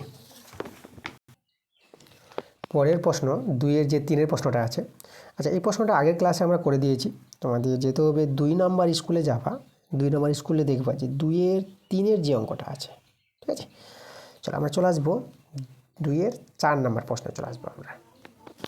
দেখো তো 2-এর 4-এর প্রশ্নটা এখানে যেটা বলছে, যদি দুটি লম্ববৃত্তাকার শঙ্কুর উচ্চতার অনুপাত 1:3 এবং তাদের ব্যাসার্ধের দৈর্ঘ্যের অনুপাত 3:1 হয়, তবে শঙ্কুদ্বয়ের আয়তের অনুপাত বের করতে বলেছে।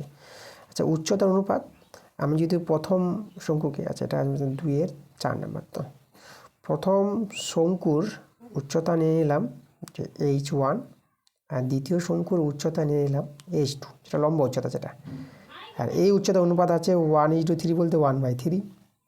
এবার ব্যাসার্ধ অনুপাত দেখো, প্রথম শঙ্কুর ভূমির ব্যাসার্ধ r1 আর দ্বিতীয় শঙ্কুর ভূমির ব্যাসার্ধ r2 নিয়ে নিলাম। এই অনুপাতটা বলেছে 3:1 বা 3/1। এভাবে আমরা h1 h2 মানটা পেয়ে যাব, দেওয়া আছে r1 বা r2 মানটা পেয়ে যাব। তবে শঙ্কুদ্বয়ের আয়তনের অনুপাত দেখো, এখন দুটি শঙ্কুর আয়তন, প্রথম শঙ্কুর আয়তন যদি আমরা বলি যে 1/3 পাই r1, প্রথম শঙ্কুর ভূমি ব্যাসার্ধ যেটা r1 নিয়েছি, 1/3 পাই r1 স্কোয়ার, আর h1 প্রথম শঙ্কুর লম্ব উচ্চতা যেটা h1 বাই দ্বিতীয় শঙ্কুর আয়তন 1/3 এটা আমাদের পাই। ঠিক আছে, পাইটা একটা এভাবে লিখবা, পাই, আর দ্বিতীয় শঙ্কুর ভূমির ব্যাসার্ধ r2 স্কোয়ার হয়, আর h2 দ্বিতীয় শঙ্কুর উচ্চতা আমরা h2 ধরেছি। তাহলে এই হচ্ছে দুটি শঙ্কুর আয়তনের অনুপাত, এই মানটাই বের করতে হবে আমাদের। আচ্ছা, এখানে এই যে 1/3 কেটে যাবে, পাই কেটে দিবা, তাহলে আমাদের এখানে হয়ে যাবে দেখো এই যে r1 স্কোয়ার, মানে r1 square by r2 square, আর গুণ দিয়ে আমি এখানে h1 বাই h2 পৃথক করে দিলাম, r1 square by r2 square এক জায়গায় করলাম, আর h1 বাই h2কে এক জায়গায় করলাম। আচ্ছা, এই দুটোকে দেখো তো, একে r1 বাই r2 লিখে হোল স্কোয়ার লিখতে পারবা, স্কোয়ার আছে বলে। আর H1/H2 এর মানটা তো আমাদের জানা আছে 1/3, এখানে আমি 1/3 বসিয়ে দিলাম। R1/R2 এর মানটাও কিন্তু আমাদের জানা আছে 3/1। 3/1 বলতে এটা 3 লিখতে পারো, শুধু একের তো দাম নাই, তাহলে এখানে 3 স্কোয়ার হয়ে যাবে, এটা 1/3 আছে।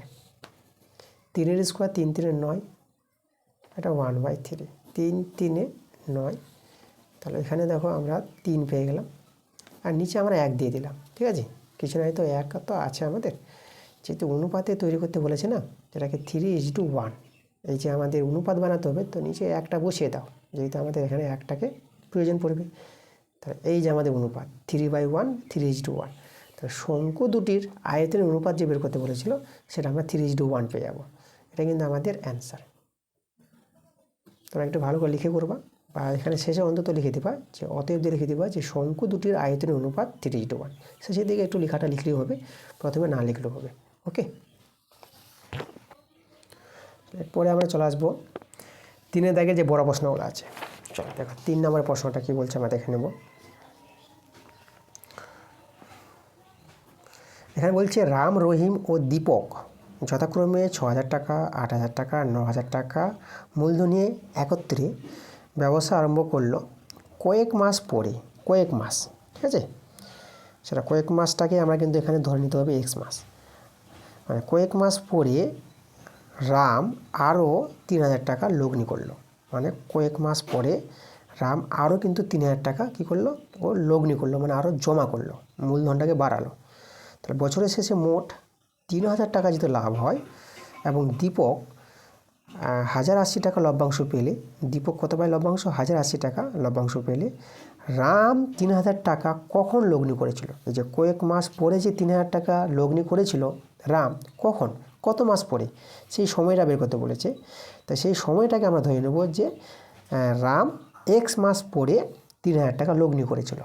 তাহলে আমরা সেটাকে ধরে নিচ্ছি প্রথমেই, আমরা এখানে লিখব ধরি যে রাম, ঠিক আছে, রামের কথা বলেছে, রাম এক্স মাস পর, এক্স মাস পর 3,000 টাকা, 3,000 টাকা কী করে লগ্নি, মানে আরও ইনভেস্ট করে, জমা করে, লগ্নি করে। ঠিক আছে, আচ্ছা, তাহলে এক্সের মানটা কিন্তু আমাদের বের করতে হবে, যেটা অ্যান্সার বেরোবে। দেখো এক্সের মানটা পাবো কী করে, তার আগে দেখো এখানে তাদের যে মূলধনগুলো ছিল, এখন নতুন একটা মূলধনের অনুপাত আসবে 1 মাস হিসেবে আমরা বের করার চেষ্টা করব। যেহেতু এখানে রাম এক্স মাস পরে, এই যে এক্স মাস পরে আবার কিছু টাকা দিয়েছিল, তাহলে প্রত্যেকের নতুন করে আমরা মূলধনের অনুপাতটা বের করব। তো দেখো আগে মূলধনগুলো যদি বের করি, প্রথমে আমি যদি রামকে দেখাই, তাহলে আমি দেখো এখানে লিখলাম, আমি এখানে রাম লিখলাম, এই যে রাম, ঠিক আছে, রাম। তো রামের প্রথমে কত টাকা ছিল? প্রথমে ছিল 6,000 টাকা। দেখো 6,000 টাকা জমা করলো, এক্স মাস পরে কিন্তু দিয়েছিল 3,000 টাকা, কিন্তু 6,000 টাকা কিন্তু এক্স মাস খেটে নিয়েছে। ধরো এই যে এক্স মাসটা যদি বলি যে 4 মাস যদি বলা হয়, কথার মানে যে 4 মাস পর দিয়েছিল 3,000 টাকা, কিন্তু 4 মাস পর যে 3,000 টাকা দিয়েছিল, তো 4 মাস ধরে তো এই 6,000 টাকাই খাটছিল না, প্রথম মাস থেকে শুরু করে 4 মাস, তাহলে এই 6,000 টাকা মানে রামের যে 6,000 টাকাটা 4 মাস খেটে নিয়েছিল। তাহলে এখানে রামের যেটা দেখাবো, রামের 6,000 টাকা 4 মাস খাটে বলে 4 দিয়ে গুণ করব, প্লাস তারপরে যে দেখো প্লাস মানে এখানে যে আরও টাকা যে লগ্নি করেছিল।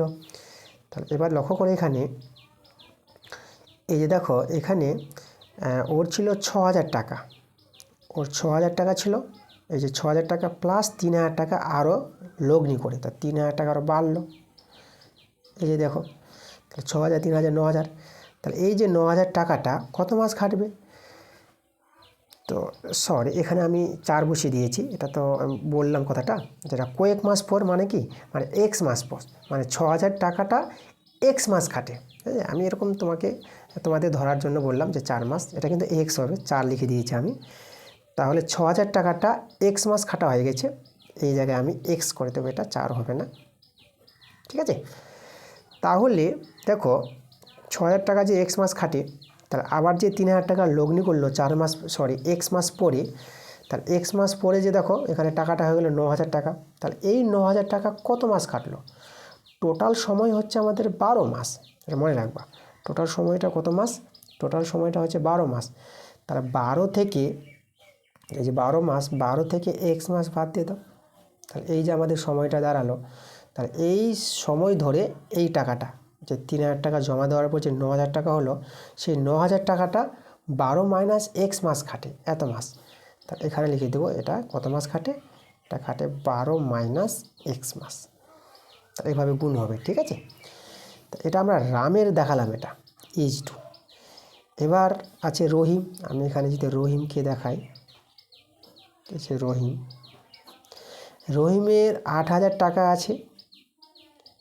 8000 টাকা দেখো, এখানে শুধুমাত্র শুধু রামের টাকাটাই শুধু কয়েক মাস পর দিয়েছিল বেশি টাকা, আর বাকি যে রহিমের টাকাটা 8000 টাকায় ওর 12 মাসেই কাটে, বছরের শেষে লভ্যাংশ ভাগ করবে। তাহলে রহিমের যে 8000 টাকাটা 12 মাসেই কাটে, এখানে 12 দিয়ে গুণ করবো, H2 দিয়ে দিলাম, যেহেতু এগুলো অনুপাতে বের করছি। এবার আমরা এখানে দেখাবো কাকে, দীপক আছে, আমি দীপককে দেখাবো। যে দীপকের যে ছিল 9000 টাকা, ঠিক আছে, ওই যে 9000 টাকা মূলধন জমা করেছিল, দীপকের 9000 টাকাও কিন্তু 12 মাসেই কাটে। এখানে 12 দিয়ে গুণ করবো। একমাত্র শুধু রামের টাকাটাকে শুধু দেখো চেঞ্জ করা হয়েছিল। আচ্ছা, তো চলো আমাদের এখান থেকে এই যে রাম, রহিম আর দীপক, এদের মূলধনের অনুপাতটা নতুনভাবে এখন কিন্তু বের হবে। চলো দেখো, তাহলে এখানে যদি আমি দেখাই, তাহলে এটা, আচ্ছা লক্ষ্য করতে, এখানে তোমরা এই যে সব জায়গা থেকে দেখো 3টা করে শূন্য কিন্তু আমরা কাটাতে পারবো। এখানে 3টা শূন্য, এখানেও 3টা শূন্য, 3টা শূন্য, 3টা শূন্য, এই যে 3টা শূন্য আমরা কেটে দিলাম। এভাবে কিন্তু 3টা করে শূন্য কেটে দিতে পারবা, সব জায়গা থেকে কিন্তু কাটা গেছে, লক্ষ্য করে দিলাম। ওকে, তাহলে আমি যদি একটু সরলটা দেখাই, এখানে কিন্তু আমাদের 6x প্লাস, আর এখানে দেখো এটা আমাদের দাঁড়িয়ে যাবে, এটা কত, 6 আর 3 যোগ করে এটা 9, আর এদিকে 12 মাইনাস এটা এক্স, এভাবে দাঁড়াবে রামের H2। আর এখানে আমাদের আছে 8 গুণিত, এটা আমাদের 12 আছে H2, আর এখানে 9 গুণিত 12 আছে, ঠিক আছে। এবার দেখো তো এখান থেকে কিছু কাটাকাটি দেখতে পারো, যদি কাটাকাটি করা যায় তো তোমরা করে নিতে পারো। তাহলে এখানে আমি যদি দেখি কাটাকাটিটা, 12 12, আর এখানে 6, 12 12 আর 6 দিয়ে এগিয়ে যাবে, একে কিন্তু 6 দিয়ে যাবে না আবার। তাহলে আমরা 3 দিয়ে কাটাকাটি করতে পারবো। 3 দিয়ে করো তো, 3 দিয়ে এগো যাবে, 3 দিয়ে এগো যাবে, দেখো 3 দিয়ে এগো যাবে, 3 দিয়ে এগো যাবে। তো 3 দিয়েই তো কাটাকাটি করি, তো 3 2 6, 3 3 9, এখানে করবো 3 4 12, 3 4 12। দেখো তাহলে আমাদের এখানে থেকে গেল এটা 2x প্লাস, এটা কিন্তু আমাদের 3 থেকে গেল 12 মাইনাস এক্স H2। আর এটা যদি বলি, এটাকে আর তো কাটাকাটি যাবে না, তাহলে এখানে আমি গুণ করে নিই, 8 4 32, এটা 32 করে দিলাম। এটা 9 4 36, এটা 36 লিখে দিলাম। চলো এখানে আমাদের সরলটা করতে হবে, এটা 2x প্লাস, এটা 12 3 36 মাইনাস 3x, এই দেখো H2, এদিকে 32 H2, এটা হচ্ছে আমাদের 36। এদের সরলটা এখন দেখো, এই যে 2x আর যে 3x, আগে 36টা আমি বসালাম মাইনাস, আর এটা বিয়োগ হয়ে এটা x পেয়ে যাবে, এই যে 3x থেকে 2x বিয়োগ করে x, আর এটা রয়ে যাবে আমাদের 32 H2, আর রয়ে যাবে আমাদের 36। এটা হচ্ছে আমাদের এখানে রাম, ঠিক আছে, এটা রাম দেখালাম, এটা রাম, এটা কিন্তু আমাদের রহিম, এটা রহিম, আর এটা কিন্তু আমাদের দীপক, ঠিক আছে, এটা হচ্ছে আমাদের দীপক, আমি দেখিয়ে দিলাম। রাম, রহিম, দীপক, এদের যে মূলধনের অনুপাতটা 1 মাস হিসাবে যেটা আমরা বের করলাম, এভাবে কিন্তু বের করে নিতে হবে। ওকে, আচ্ছা এখন দেখো আমরা যেটাকে বের করব, এখন সবাইকে বের করা দরকার নাই, যে লভ্যাংশ কত হয়েছিল, বছরের শেষে লাভটা হয়েছিল দেখো 3000 টাকা, আর দীপকের লভ্যাংশ বলে দিয়েছে না, তো দীপকের লভ্যাংশ 1080 টাকা বলে দিয়েছে। তো আমরা এই যে অনুপাত থেকে, আর এই যে আমাদের লভ্যাংশ বলেছে 3000 টাকা, তাহলে এই 3000 টাকা থেকে এই অনুপাতে দীপকের লভ্যাংশটা আমরা বের করব, ঠিক আছে। তা আমরা এখানে লিখব যে 3000 টাকা লভ্যাংশ থেকে দীপকের লভ্যাংশ, আমরা কার লভ্যাংশ বের করব, দীপকের লভ্যাংশ। আর দীপকের লাভটা বের করবো। যেহেতু দীপকের লাভটা দেওয়া আছে আমরা সমান করতে পারবো। তো দেখো তো এখানে দীপকের লভ্যাংশ আমরা কী করে বের করব। দেখো দীপকের আছে 36, তাহলে উপরে আমরা 36 লিখব, আর নিচে এই যে অনুপাতগুলো যোগ করে নিতে হয়। মানে এটা যদি যোগ করা হয় না, তা লক্ষ্য করে এখানে এই যে আমাদের আছে 36 মাইনাস এক্স, এটা যোগ 32 যোগ আর আমাদের 36, এই যে দীপকের অনুপাতটা বাই আনুপাতিক যোগফল, আর ইন্টু 3000 টাকা থেকে আমরা বের করবো লভ্যাংশটা। তা 3000 টাকা এই যে গুণ দিয়ে দেবা। চলো এবার আমরা একটু যোগটা করি। এখানে যদি যোগটা করো, দেখো 36, 32 আর 36 এতে যোগ করতে হবে।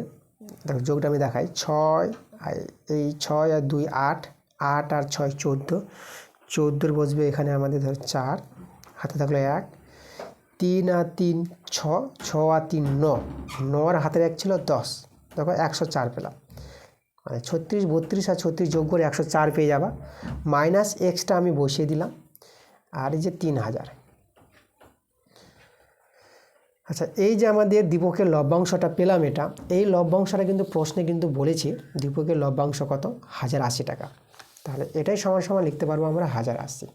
তাই একটু অতএব দিয়ে আমি দেখাচ্ছি যে 36 বাই 104 মাইনাস এক্স ইন্টু 3000 সমান সমান 1080। এই যে দীপকের লভ্যাংশের সঙ্গে আমরা সমান করে দিলাম। আর এখান থেকে সরল করে আমাদের এক্সের মানটা বের করতে হবে, তখন কিন্তু আমাদের অ্যান্সারটা চলে আসবে। তো দেখো, তো আমরা এখানে যদি কাটাকাটিটা দেখাই, তাহলে এই যে শূন্য, একটা শূন্য আমরা কেটে দিলাম। আচ্ছা, আমরা 12 দিয়ে কাটাকাটি করি, এটাকে 12 দিয়ে কাটাকাটি করতে পারবো। আর 12 3 36, 12 3 36 আর 12 9 108, 12 9 108। এবার এই যে 3 দিয়ে কাটাকাটি করো, এই যে 3 3 9। আচ্ছা, এই 3 আর এই 3 কাটাকাটি করতে পারো, 3 1 3, এখানে 1 দিলাম, আর এখানে 3 1 3, আর দুটো শূন্য ছিল, দুটো শূন্য বসিয়ে দেবো। এই যে এখানে আমাদের 100 দাঁড়িয়ে গেল। এবার যদি সরলটা আমি দেখি, আমাদের এখানে 100 আর নিচে 104 মাইনাস এক্স, আর এদিকে 1 আছে। চলো আমরা বর্গমূল করে নিই। বর্গমূল করলে 104 মাইনাস এক্স, আর এদিকে আমাদের 100, বর্গমূল এভাবে করলাম। আচ্ছা, এখানে 104, 100টা আমরা এদিকে টেনে নিলাম, আর মাইনাস এক্সটাকে এদিকে নিয়ে আসলাম, মাইনাস এক্সটা এদিকে প্লাস এক্স হয়ে যাবে। আচ্ছা দেখো, এক্সটাকে আমি আগে লিখলাম, আর 104 থেকে 100 বিয়োগ করে এটা কিন্তু 4 পেয়ে যাবা। দেখো আমাদের এক্সের মানটা 4 পেয়ে গেছি। তাহলে আমাদের যে বলেছিল এখানে যে কত মাস, কয়েক মাস পর বলেছিল না কথাটা, এই যে এখানে দেখো যে কয়েক মাস পরে যে রাম আরও 3000 টাকা লগ্নি করেছিল, সেই কয়েক মাসটা কিন্তু পেয়ে গেলাম যে 4 মাস, যেটা আমরা ধরেছিলাম যে 4 মাস কথাটা এভাবেই। তো সেটা কিন্তু এক্সের মানটা 4 আমরা কিন্তু পেয়ে গেছি।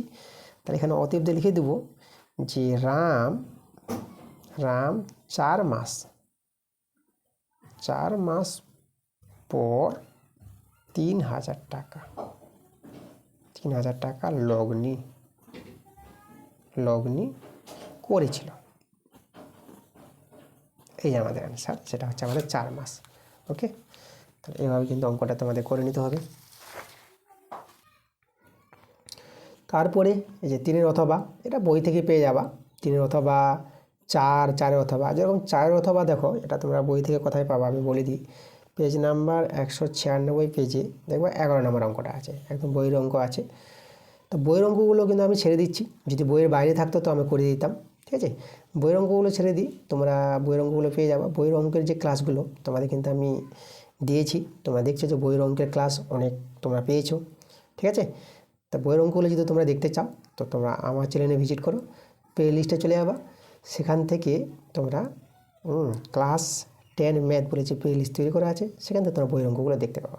ওকে, আমি পরের পেজে চলে আসবো। পরের পেজে যে অঙ্কগুলো আছে 3 স্কুলের, এটা তো আমরা 132 পেজ থেকে আমরা করালাম। পরের পেজ দেখো 133 পেজ। আচ্ছা, 5-এর দাগে দেখো, 5-এর দাগের যে অঙ্কগুলো যে আছে, এগুলো আমাদের যেগুলো উপপাদ্য যেগুলো আছে, এই উপপাদ্য অঙ্কগুলো তোমাদের করিয়েছি, এগুলো তোমাদের বই থেকে আছে।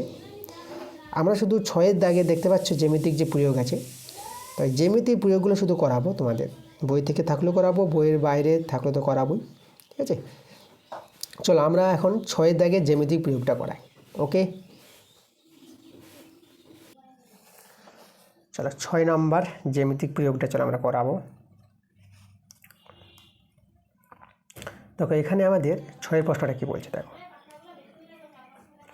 প্রমাণ করো যে ট্রাপিজিয়ামের তির্যক বাহুগুলির মধ্যবিন্দু দুটির সংযোজক সরলরেখাংশ সমান্তরাল বাহুগুলির সমান্তরাল। ঠিক আছে, তাহলে দেখো এখানে যে আমাদের জ্যামিতিক প্রয়োগটা যে প্রমাণ করতে হবে, আমি ছবিটা এঁকে তোমাদের বোঝাই প্রশ্নটা কীভাবে প্রশ্নটা করেছে এখানে। তা লক্ষ্য করো, একটা ট্রাপিজিয়াম বলেছে না, আমি একটা ট্রাপিজিয়ামের ছবি তৈরি করব। তাহলে এই যে আমাদের একটা ট্রাপিজিয়াম, এইভাবে তির্যক বাহু, এই যে আমাদের তির্যক বাহু। ট্রাপিজিয়ামের নামটা আমি দিয়ে দেবো এ, বি, সি আর ডি। তাহলে এ, বি, সি, ডি আমাদের ট্রাপিজিয়াম আছে। যে ট্রাপিজিয়ামে তির্যক বাহুর মধ্যবিন্দু দেখাতে বলেছে। তির্যক বাহুর মধ্যবিন্দুগুলি আমি ধরে নিব, যেরকম এডি বাহুর মধ্যবিন্দু আমি পি নিয়ে নিব, আর বিসি বাহুর মধ্যবিন্দু আমি নিয়ে নেব কিউ বিন্দু নিয়ে নেব। এবার এই যে মধ্যবিন্দু দুটির সংযোজক সরলরেখাংশটা, এই যে সংযোজক সরলরেখাংশটা পি কিউটা আমাদের দেখাতে বলেছে যে সমান্তরাল বাহুগুলির সমান্তরাল। দেখো এখানে ট্রাপিজিয়ামের সমান্তরাল বাহু কারা থাকে? ট্রাপিজিয়ামের সমান্তরাল বাহু থাকে এ বির সঙ্গে ডিসি সমান্তরাল, এটা তোমাদের জানতে হবে। ঠিক আছে, এ বি সমান্তরাল ডিসি। তাহলে আমাদের যেটা প্রমাণ করতে হবে যে পি এ বি সমান্তরাল পি কিউ এবং পি কিউ সমান্তরাল ডিসি, মানে এই পি কিউটা এ বির সঙ্গে সমান্তরাল হবে আর পি কিউ ডিসির সঙ্গে সমান্তরাল হবে, এটা প্রমাণ করে দেখাতে বলছে। তো চলো আমরা প্রথমে এখানে এবিসিডি ট্রাপিজিয়াম নিয়েছি, আমরা এখানে চলো সাজাই অ্যান্সারটা। আমরা ধরি যেহেতু এখানে এবিসিডি ট্রাপিজিয়াম, এবিসিডি উল্লেখ নাই, তো আমরা এখানে লিখব ধরি এবিসিডি ট্রাপিজিয়ামের, এই যে ট্রাপিজিয়ামের, আচ্ছা আমি ট্রাপিজিয়ামটা এদিকে লিখছি, আমি এখানে আমাদের জায়গাটা প্রয়োজন পড়বে, এখানে অঙ্কন করলে না আমাদের জায়গাটা প্রয়োজন পড়বে, তার জন্য আমি এখানে লিখব এবিসিডি ট্রাপিজিয়ামের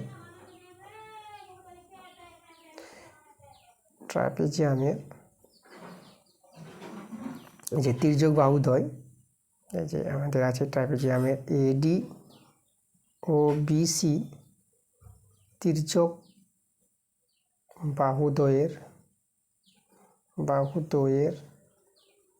মধ্যবিন্দু যথাক্রমে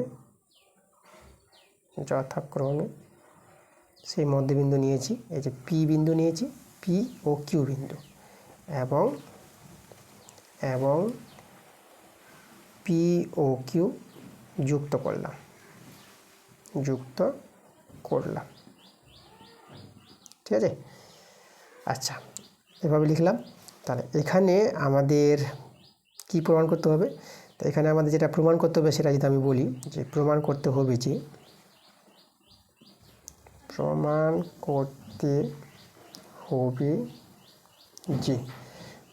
কী হবে, যেটা আমি যে দেখো এই যে ট্রাপিজিয়ামের তির্যক বাহু দুইয়ের যে মধ্যবিন্দু, এই যে পি এবং কিউ মধ্যবিন্দু, এই মধ্যবিন্দু দুইয়ের সংযোজক সরলরেখাংশ সমান্তরাল বাহুদ্বয়ের সঙ্গে সমান্তরাল হবে, মানে এই পি কিউটা এ বির সঙ্গে সমান্তরাল হবে আর পি কিউটা ডিসির সঙ্গে সমান্তরাল হবে। তাহলে আমাদের প্রমাণ করতে হবে যে পি কিউ সমান্তরাল এ বি এবং পি কিউ সমান্তরাল ডিসি। ঠিক আছে, এটা আমাদের প্রমাণে নিয়ে আসতে হবে। তো প্রমাণটা দেখানোর জন্য প্রথমে আমরা কি করব, আগে অঙ্কন করব। এখানে আমি অঙ্কন বলে হেডিং করে দিলাম। দেখো অঙ্কনটা আগে ছবিতে করে দেখাই, তারপরে আমি এখানে লিখে দেবো অঙ্কনটা। এখানে যে অঙ্কনটা করব, এই যে ডিএ বাহু, ট্রাপিজিয়ামের ডিএ বাহু আর এদিকে সিবি বাহু, এই দুটো বাহুকে না আমরা বর্ধিত করব। তাই এইভাবে যদি বর্ধিত করি না, প্রথমে আমাদের এই জায়গায় মিলিত হবে। তাহলে এখানে একটা বিন্দু পাবো আমরা, যে বিন্দুটা আমরা আর বিন্দু নিয়ে নেব। তাহলে এদিকে ডিএ বাহুকে বাড়াবো আর এদিকে এই যে বিসি বাহুকে বাড়াবো। এই যে আমাদের, যাই হোক একটু আমাদের মোটা করে দিলাম আমি, ওকে, এইভাবে বাহুটা আছে। তাহলে ডিএ ট্রাপিজিয়ামের ডিএ বাহু এবং সিবি বাহুকে বর্ধিত করায়, ঠিক আছে, আর বিন্দুতে ছেদ করেছে। তো এইভাবে অঙ্কনটা আছে। চলো আমি অঙ্কনটা এখানে লিখে দেখাই তোমাদের। তো আমরা লিখব যে ডিএ ও সিবি বাহু দুটিকে একই দিকে বর্ধিত করায়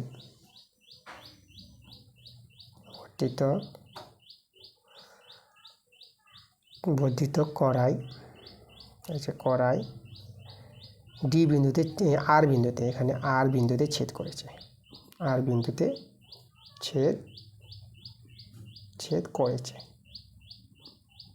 তাই তো। দেখো তো এই যে ডিএ বাহু আর সিবি বাহুটাকে যে বর্ধিত করেছে একই দিকে, কোথায় ছেদ করেছে? আর বিন্দুতে ছেদ করেছে। এটা কিন্তু আমাদের অঙ্কন। এবার আমরা প্রমাণে চলে আসবো। প্রমাণ। আচ্ছা, এখানে যেহেতু আমাদের এবিসিডি ট্রাপিজিয়ামের এবির সঙ্গে ডিসি সমান্তরাল, তাহলে লিখব যেহেতু এবিসিডি ট্রাপিজিয়াম,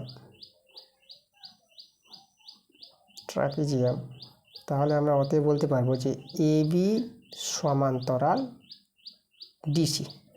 ঠিক আছে, ট্রাপিজিয়ামের এই যে আমাদের বাহু যারা আছে এবির সঙ্গে ডিসি সমান্তরাল হবে, সবসময় হবে। এটা বলে দিলাম।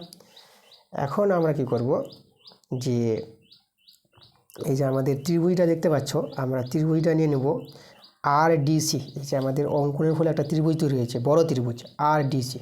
তাহলে আর ডিসি ত্রিভুজ থেকে আমরা কী পাবো? দেখো তো, তাহলে এই যে ত্রিভুজটা আছে আর ডিসি ত্রিভুজের, তাহলে এই ত্রিভুজের আমরা দেখো এই যে এবির সঙ্গে ডিসি সমান্তরাল, তাহলে আমরা এখানে লিখব ত্রিভুজ আর ডিসি এর আমরা কি পাচ্ছি? এবি সমান্তরাল ডিসি পেলাম, তাই তো। তাহলে এখানে লক্ষ্য করো, এই যে আরডিসি ত্রিভুজ আরডিসি এর যদি আমরা এবি সমান্তরাল ডিসি যদি আমরা পেয়ে যাই কোনো একটি ত্রিভুজের, এভাবে এবির সঙ্গে ডিসি যদি সমান্তরাল হয়, তাহলে থ্যালাসের উপপাদ্য থেকে আমরা পাবো, আমরা এখানে লিখব যে থ্যালাসের, ঠিক আছে, থ্যালাসের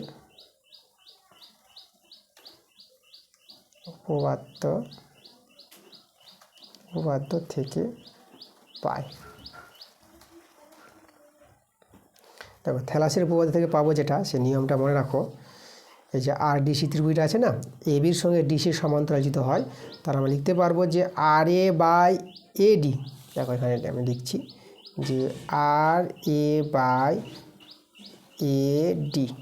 লক্ষ্য করে এখানে আবার দেখাচ্ছে আমাদের আর এ বাই এডি সমান হয়ে যাবে এইদিকে। দেখো এই যে আর বি বাই বিসি, এটা হবে এদিকে। তো এখানে লিখব আর বি বাই বিসি। ঠিক আছে, এটা মনে রাখবা, এটা আমাদের হবে। আচ্ছা, এবার আমরা দেখো এখানে আমরা এবার দেখাবো, আমরা কিন্তু প্রমাণটা দেখাবো এটা, যে এই যে পিকিউটা এবির সঙ্গে সমান্তরাল যে হবে সেটা কিন্তু আমরা নিয়ে আসবো, যে পিকিউ সমান্তরাল এবি, এটা আমরা নিয়ে আসবো। তো দেখো কীভাবে নিয়ে আসছি। আর এটা আমি রেখে দিলাম। এই যে এডিটা আছে না, এই যে আমাদের এডিটাকে আমি লিখতে পারবো। আচ্ছা, এডিটাকে প্রথমে আমি এক কাজ করি, এখানে আমি হাফ লাগিয়ে দিচ্ছি। চলো হাফ এডি করলাম, আর এদিকে আর বি আছে, এখানে হাফ নিলাম, তো এখানে বিসির কাছে হাফ নিয়ে নেব, তাই তো। এখানে হাফ দিয়ে গুণ করলাম, মানে হরটাকে হাফ এডি হাফ বিসি। মানে এখানে যে সমীকরণ আছে সমানে তোমরা ইচ্ছা মতো নিতে পারবা, কারণ এখান থেকে হাফ কেটে যাবে, আবার আগের মতো ফিরে আসবে। এটা করে নিলাম। আর এ বাই এই যে আমরা হাফ করলাম না, যে হাফ এডি মানে এডির অর্ধেক।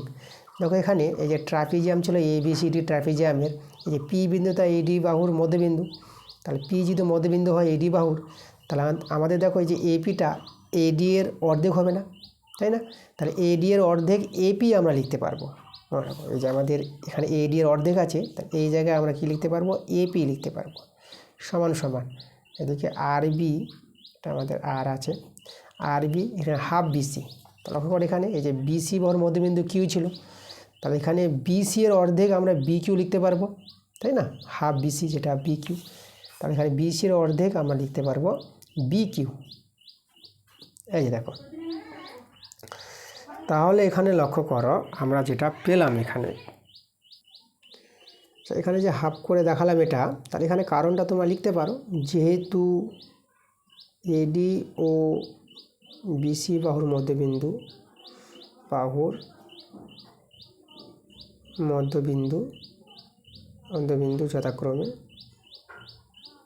যথাক্রমে পি ও কিউ, এটা তোমরা লিখতে পারো। এই যে মধ্যবিন্দু হওয়ার জন্য আমরা এভাবে হাফ এডিকে আর পি লিখতে পারবো, হাফ বিসিকে বি কিউ লিখতে পারবো।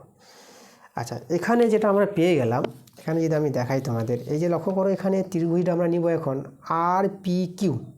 এই যে আর পি কিউ ত্রিভুজের আমরা কি পেলাম, আর এ বাই এপি আর R B by B Q কিন্তু পেয়ে গেলাম। তাহলে এখানে আমি লিখে দেখাই তোমাদের যে ত্রিভুজ আর পি কিউ এর পেলাম আমরা যে আর এ বাই এপি সমান সমান আর R B by B Q, এটা পেলাম। তো এটা যদি আমরা পেয়ে যাই না, তাহলে এখানে দেখো এখানেও কিন্তু থ্যালাসের উপপাদ্য থেকেই বলতে পারবো যে এভাবে কোনো ত্রিভুজের আর এ বাই এপি, মানে যে আর পি কিউ ত্রিভুজের আর এ বাই এপি এবং আর বি বাই যদি বি কিউ পেয়ে যাও, তাহলে এখানে এ বি সমান্তরাল পি কিউ বলতে পারবো। ঠিক আছে, তাহলে আমরা এখানে থ্যালাসের উপপাদ্য থেকে আমরা বলতে পারবো যে থ্যালাসের উপপাদ্য থেকে পাওয়া যাবে